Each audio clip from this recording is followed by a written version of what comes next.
My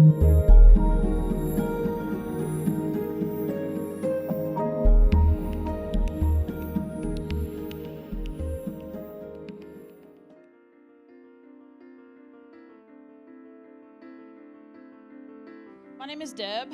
I'm a pediatrician, which is kind of funny because I actually don't like kids very much. So I must fit in your unnamed category over there.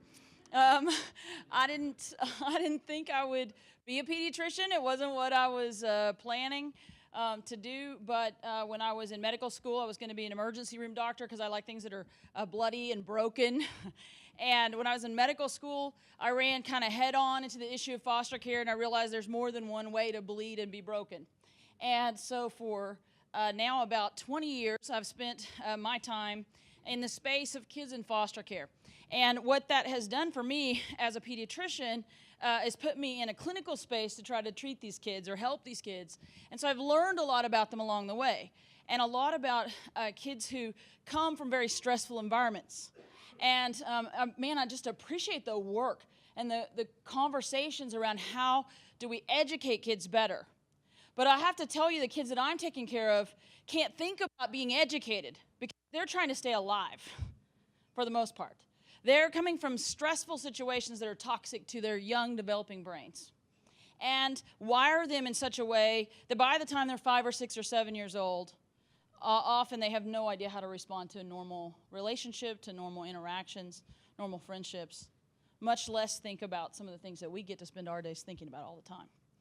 And so the question, I think, as a pediatrician is, what can we do to intervene in that? If things that are toxic to you in childhood affect your brain development, and not just your brain development, but how your body functions, and that actually follows you into adulthood. And so even if as a child welfare system, we intervene and figure out how to protect you, we can't figure out how to actually heal you.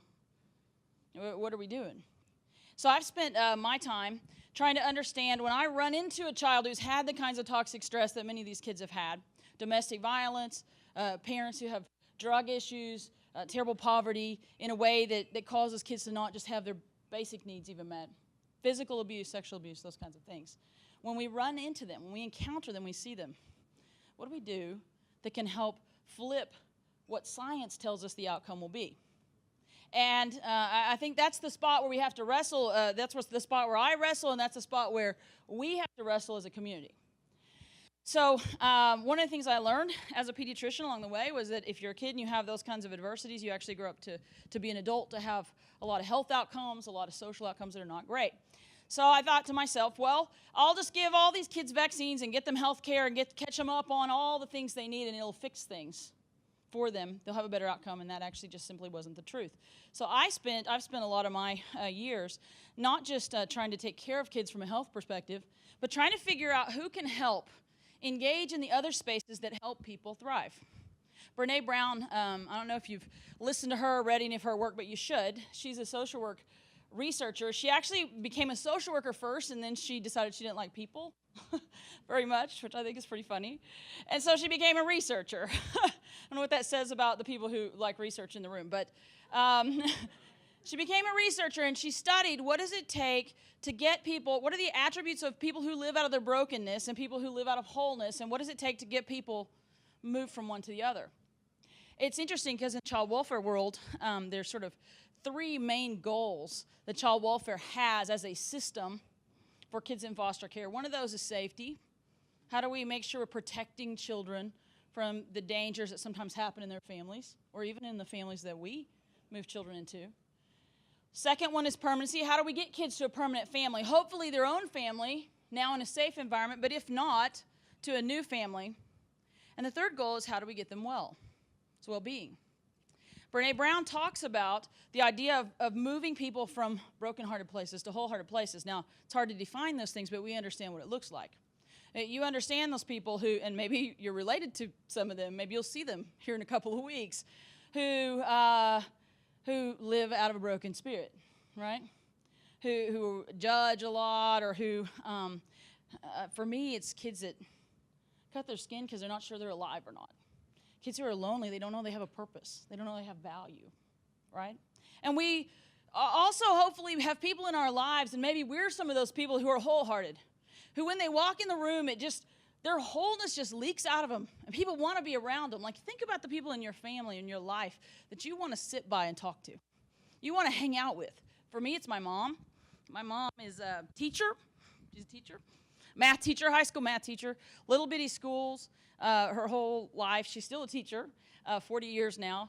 There were some boys in the very first school she ever taught in Tupelo, Oklahoma. Does anybody know where Tupelo, Oklahoma is? Tupelo, Oklahoma is a little bitty school, southeast Oklahoma, tough town. 1977, everybody carried a switchblade at school. They used marijuana joints to mark the books in the math books in the school, and she emptied marijuana joints out and filled a trash can at the end of the school year. Tough school. And in that setting, in little bitty Tupelo, Oklahoma, my mom saw these boys in very first class that she ever taught, and she thought, those boys should go to college. And so she said to them, you should go to college. And they said, nobody in our family goes to college. That's not what we do. She kind of wrestled with them, said, bring your application in. I'll help you. She went on with her. Later, a man came up to her at Walmart, Seminole, Oklahoma. He said, are you Miss Keith? She said, well, yeah, I am. He said, you're not going to remember me. But he said his name. And she said, I know who you are. You were a student in my first class. And he said, yes, that's right. And she said, what have you been doing with yourself? He said, well, I went to junior college. Remember, you helped me do that application. I went to junior college, and I did pretty well. And I went to the local four-year college, and I studied to become a teacher. And he said, I'm so glad to see you. I've had you on my mind because I just interviewed for your superintendent job. You teach at such and such school, right? And she said, yes. He said, I saw you on the list, and it made me think of you.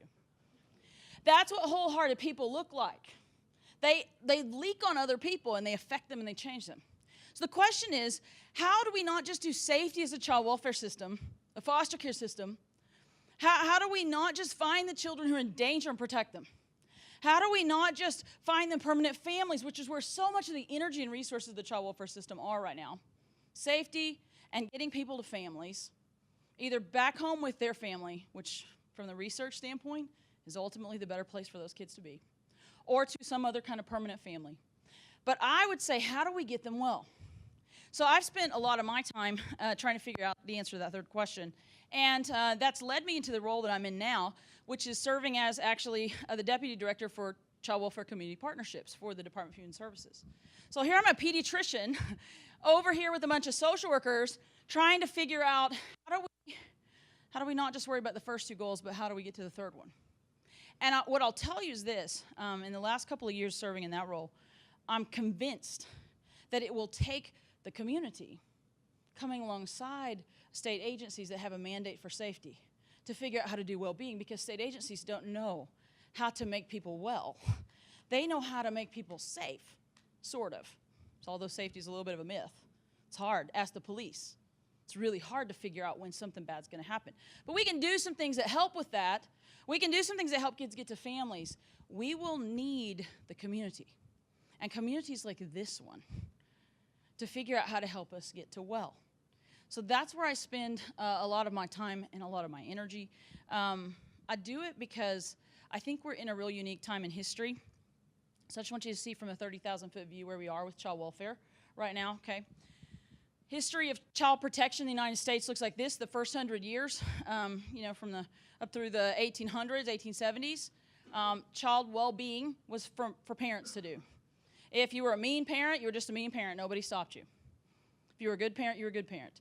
1875 to about 1960, child protection suddenly became the space of nonprofits, community organizations, similar to animal rights. So in fact, it was many of the animal rights organizations that first became involved in protecting children. 1960s to about 10, 15 years ago, we saw a third era of child protection, and that's government. Very much about government mandate. Government has the responsibility. Government has the funding, the responsibility, the legislative mandates, etc. We're now in an era of public-private partnership.